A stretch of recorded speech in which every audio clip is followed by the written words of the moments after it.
Hi అండి అందరికీ. ఈ వీడియోలో వచ్చేసి చికెన్ గ్రేవీ కర్రీ చేస్తున్నానండి. చాలా టేస్టీగా ఉంటుంది. టమాటా ఫ్లేవర్ ఇష్టపడే వాళ్ళైతే టమాటా ప్లస్ పుదీనా కొత్తిమీర ఫ్లేవర్ ఇష్టపడే వాళ్ళైతే చాలా చక్కగా నచ్చుతుందండి ఈ డిష్. సో ప్రాసెస్లోకి వెళ్ళిపోయాం. So first of all oil తీసేసుకోండి. ఆయిల్ ఎంత అంటే గరిటెతో కూర గరిట ఉంటుంది కదా, సో దాంతో వచ్చేసి 2.5 వరకు తీసేసుకోండి. ఎందుకంటే మనం ఆయిల్ ఎంత ఎక్కువ తీసేసుకుంటే అంత చక్కగా టేస్ట్ వస్తుంది. సో నేను 1 కేజీకి తక్కువ 1/2 కేజీకి ఎక్కువ చూపిస్తున్నాను ఈ వీడియోలో వచ్చేసి చికెన్. సో ఇప్పుడు అందులోనే హోల్ మిక్స్డ్ గరం మసాలాలన్నీ యాడ్ చేసేయండి. అందులోనే కాస్త 1/2 టేబుల్ స్పూన్ వరకు జీలకర్ర కూడా యాడ్ చేయండి. ఈ జీలకర్ర ఫ్లేవర్ మంచిగా టేస్ట్ అనేది చక్కగా వస్తుంది. సో ఇవన్నీ ఆయిల్లో మంచిగా ఫ్రై అయిన తర్వాత అందులోనే ఆనియన్ అండ్ పచ్చిమిర్చి యాడ్ చేస్తున్నానండి. ఆనియన్ క్వాంటిటీ వచ్చేసి కాస్త ఎక్కువ తీసేసుకోండి. ఎప్పుడైనా మనం ఏ గ్రేవీస్ కర్రీస్ చేసినా కూడా ఆనియన్ క్వాంటిటీ అనేది ఎక్కువగా తీసేసుకున్నాం అనుకోండి, మనకి గ్రేవీ అనేది చిక్కగా వస్తుంది. సో అందుకనేసి ఆనియన్ క్వాంటిటీ కాస్త ఎక్కువ తీసేసుకోండి. చికెన్లోకైనా మటన్లోకైనా మనం ఏ గ్రేవీ కర్రీస్ చేసినా కూడా. సో ఇప్పుడు గ్యాస్ని హై ఫ్లేమ్లోనే ఉంచేసేయండి. ఎందుకంటే మనం ఆనియన్ క్వాంటిటీ ఎక్కువ తీసేసుకున్నాం కాబట్టి తొందరగా వేగవు. హై ఫ్లేమ్లో ఉంచేసి ఆనియన్ కాస్త తొందరగా వేగాలంటే సాల్ట్ యాడ్ చేసుకోండి. సాల్ట్ యాడ్ చేయడం వల్ల ఆనియన్ అనేది క్రిస్పీగా అవుతుంది. సో ఈ విధంగా ఒక్కసారి కలిపేసేయండి. ఇప్పుడు చూడండి, వీడియోలో చూపిస్తున్న విధంగా 2 టేబుల్ స్పూన్ అవుతుందండి అల్లం వచ్చేసి. అంటే వీడియోలో చూపిస్తున్న గరిటెతో వచ్చేసి తీసేసుకున్నాను నేను. మీరు 2 టేబుల్ స్పూన్ వరకు తీసేసుకోండి. 2 టేబుల్ స్పూన్ వరకు ఫ్రెష్ అల్లం తీసేసుకోండి. మంచిగా ఫ్రెష్ అల్లం తీసేసుకున్నామంటే ఆయిల్లో వేయగానే ఆ స్మెల్ కూడా చాలా సూపర్గా వస్తుందండి. స్మెల్తోనే కడుపు నిండిపోయేలా ఉంటుంది. సో ఫ్రెష్ అల్లం తీసేసుకున్న తర్వాత అల్లం పచ్చివాసన పోయేంత వరకు వేగిన తర్వాత అందులోనే పసుపును కూడా పచ్చివాసన పోయేంత వరకు మంచిగా చక్కగా వేంపేసేయండి. ఇప్పుడు గ్యాస్ని అల్లం వేసిన తర్వాత గ్యాస్ని హై ఫ్లేమ్లో ఉంచకండి, అడుగనేది అంటుకుంటుంది. సో మీడియం ఫ్లేమ్లో ఉంచేసి కలిపేసేయండి. ఇలా కలిపేసిన తర్వాత మంచిగా అవన్నీ చక్కగా వేగిన తర్వాత అందులోనే టమాటోస్ యాడ్ చేస్తున్నానండి.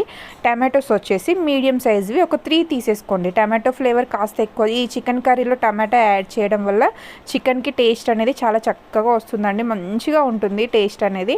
సో అందుకనేసి నేను ఒక నార్మల్ సైజ్వి 3 తీసేసుకున్నాను. 3 తీసేసుకొని టమాటో ఈ విధంగా కుక్ అవ్వనివ్వండి. మంచి మీడియం ఫ్లేమ్లో ఉంచేసి మూత పెట్టేసేయండి. మూత పెట్టేసి ఆఫ్టర్ 3 మినిట్స్కి చూపిస్తున్నాను నేను. చూడండి, సైడ్స్కి ఆయిల్ అనేది కూడా ఎంత చక్కగా వచ్చిందో. ఒకసారి కలిపేసేయండి. అడుగు అనేది మాడిపోకుండా చూసుకోండి. ఒకసారి చక్కగా కలిపేసేయండి. ఇలా కలుపుకున్న తర్వాత అందులోనే మనకి టేస్ట్కి సరిపడా కారం యాడ్ చేయండి. ఎందుకంటే పచ్చిమిర్చి కారం వేసాము and whole garam masala add చేసాము మనం మిక్స్డ్ హోల్. సో చూసి వేసేసుకోండి. ఈ విధంగా నేను 1 టేబుల్ స్పూన్ వరకు తీసేసుకున్నాను కారం వచ్చేసి. కారంని కూడా మంచిగా కలిసేలాగా ఒకసారి కలిపేసేయండి. కలిపేసేసి ఇప్పుడు ఇందులోనే చికెన్ యాడ్ చేయండి. చికెన్ వాటర్తో మాత్రం తీసుకోకండి, ఎందుకంటే చికెన్ అనేది స్మెల్ వస్తుంది మళ్ళీ ఆ వాటర్తో తీసేసుకున్నామంటే. చికెన్లో నుంచి వాటర్ టోటల్ పోయేలాగా ఒక దాంట్లో జల్లట్లోనైనా తీసేసుకోండి, లేకపోతే వాటర్ మొత్తం పంపేసిన తర్వాత ఇందులో యాడ్ చేయండి. అలా వాటర్తో యాడ్ చేయడం వల్ల అదే వాటర్తో ఈ చికెన్ అనేది కుక్ అయిపోతుంది. కుక్ అయిపోయేసరికి ఆయిల్ అనేది పైకి తేలకపోయేసరికి ఈ పీస్ అనేది తింటూ ఉంటే కొంచెం స్మెల్ అనేది వస్తుంది. సో అలా రాకుండా ఉండాలంటే వాటర్ టోటల్ పోయేదాకా ఉంచేసేయండి. ఇప్పుడు ఇలా కలిపేసి మూత పెట్టేసేయండి. మూత పెట్టేసి ఆఫ్టర్ 5 మినిట్స్ చూపిస్తున్నాను నేను. చూడండి, లైట్గా చికెన్లో నుంచి వాటర్ అనేది బయటికి ఏ విధంగా వస్తున్నాయో ఒక్కసారి కలిపేసేయండి అడుగు మాడకుండా. చికెన్ యాడ్ చేసిన తర్వాత కూడా గ్యాస్ అనేది మీడియం ఫ్లేమ్లోనే ఉంచేసేయండి. అడుగు మాడకుండా ఒకసారి కలిపేసేయండి. చూడండి ఎంత చక్కగా చికెన్ అనేది కూడా ఎంత చక్కగా కుక్ అవుతుందో మనకి.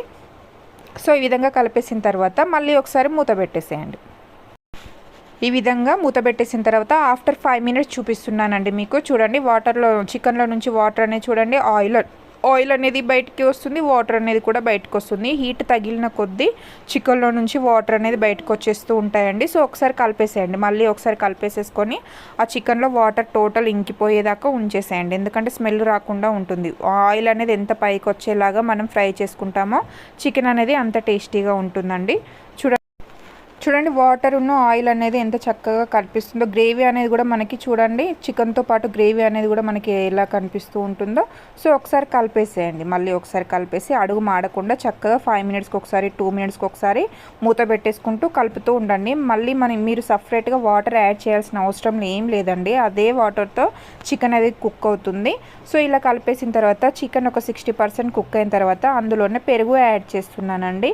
పెరుగు వచ్చేసి కూరగరిట ఉంటుంది కదా అండి, మనం వీడియోలో చూపిస్తున్న గరిటెతో వచ్చేసి 2 గరిటెల వరకు తీసేసుకోండి. అలా తీసేసుకోవడం వల్ల గ్రేవీ అనేది ఇంకాస్త చిక్కగా అవుతుంది మనకి.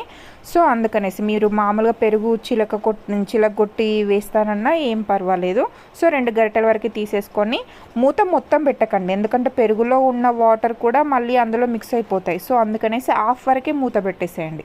హాఫ్ వరకు మూత పెట్టేసి గ్యాస్ని మీడియం ఫ్లేమ్లో ఉంచేసేయండి. ఆఫ్టర్ 5 మినిట్స్ చూపిస్తున్నాను మీకు. చూడండి పెరుగులో ఉన్న వాటరు, ఈ చికెన్లో ఉన్న వాటరు చూడండి ఎంత వాటర్ అనేది మనకి లిక్విడ్ ఏ విధంగా ఫామ్ అయిపోయిందో.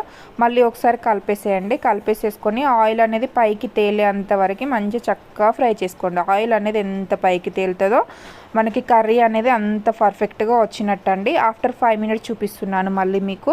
1 టేబుల్ స్పూన్ వరకు హోల్ మిక్స్డ్ ధనియా పౌడర్ యాడ్ చేస్తున్నాను. 1 టేబుల్ స్పూన్ వరకు పచ్చి ధనియా పౌడర్ యాడ్ చేస్తున్నానండి. సో ఈ విధంగా ధనియా పౌడర్స్ యాడ్ చేసిన తర్వాత మళ్ళీ ఒకసారి కలిపేసేయండి. ఇందాక మనం చూసిన దానికి ఇప్పుడు చూసిన దానికి చేంజ్ కనిపిస్తుంది చూడండి. లైట్గా ఆయిల్ అనేది సైడ్స్కి లైట్గా వస్తుందా లేదా. సో ఎంత హీట్ తగిలితే ఈ చికెన్ అనేది అంత టేస్టీగా వస్తుంది. ఇప్పుడు మూత పెట్టేసేయండి. మళ్ళీ ఇప్పుడు మూత కూడా హాఫ్ వరకే పెట్టేసేయండి, మొత్తం పెట్టకండి. చూడండి మళ్ళీ ఒక 10 మినిట్స్ ఆఫ్టర్ చూపిస్తున్నాను మీకు. చూడండి ఆయిల్ అనేది ఎంత చక్కగా పైకి వచ్చిందో. చూడండి ఒక్కసారి కలిపేసేయండి. గ్రేవీ కూడా మనకి చూడండి చపాతీలోకైనా రైస్లోకైనా తినేలాగా ఎంత చక్కగా వచ్చిందో గ్రేవీ. సపరేట్ వాటర్ కూడా ఏమి యాడ్ చేయలేదండి. చూడండి ఈ టమాటోస్, పెరుగు, ఆనియన్స్ ఈ మిక్స్డ్ వల్ల ఇవన్నీ మిక్స్ చేయడం వల్ల చికెన్కి కూడా చాలా టేస్ట్ వస్తుంది. చక్కగా తింటూ ఉన్నా కూడా ఫ్లేవర్స్ అన్నీ తెలుస్తూ ఉంటాయండి. చూడండి ఆఫ్టర్ 5 మినిట్స్ మళ్ళీ చూపిస్తున్నాను మీకు ఏ విధంగా మంచిగా చికెన్ కుక్ అవుతుందో. ఇప్పుడు కొత్తిమీర యాడ్ చేయండి. అందులోనే కొత్తిమీర క్వాంటిటీ కాస్త ఎక్కువ తీసేసుకోండి. ఈ మటన్లోకైనా, తలకాయ బొక్కలోకైనా, చికెన్లోకైనా కొత్తిమీర క్వాంటిటీ అనేది ఎక్కువ తీసేసుకున్నారనుకోండి కర్రీ అనేది సూపర్ టేస్టీగా వస్తుందండి. మెయిన్ పైన వేసే ఈ ఫ్లేవర్ తోటి చికెన్ అనేది చాలా టేస్టీగా ఉంటుంది. తినే ఒక్క ముద్దతో పాటు ఇంకొక 2 ముద్దలు ఎక్కువ తినబుద్ధి అవుతుందండి.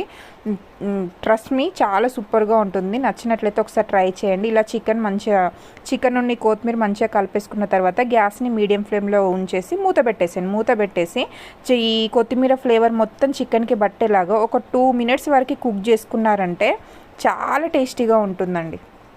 మళ్ళీ మూత పెట్టడం కూడా హాఫ్ వరకే పెట్టేసేయండి. ఆఫ్టర్ 2 మినిట్స్ వరకు చూపిస్తున్నాను. చూడండి ఆయిల్ అనేది ఎంత చక్కగా పైకి వచ్చిందో మనకి. ఇప్పుడు పర్ఫెక్ట్గా చికెన్ అనేది మంచిగా కుక్ అయిపోయింది. టేస్ట్ కూడా సూపర్గా ఉంటుంది. స్మెల్ కూడా చాలా చక్కగా వస్తుందండి. వీడియో నచ్చినట్లయితే ఒకసారి కంపల్సరీగా ట్రై చేయండి. వీడియోస్ కనుక నచ్చినట్లయితే ప్లీజ్ సబ్స్క్రైబ్ చేసుకోండి. ఈ విధంగా చికెన్ కుకింగ్ అనేది మీకు నచ్చినట్లయితే ఒకసారి ట్రై చేయండి. చాలా టేస్టీగా ఉంటుంది. So thank you for watching.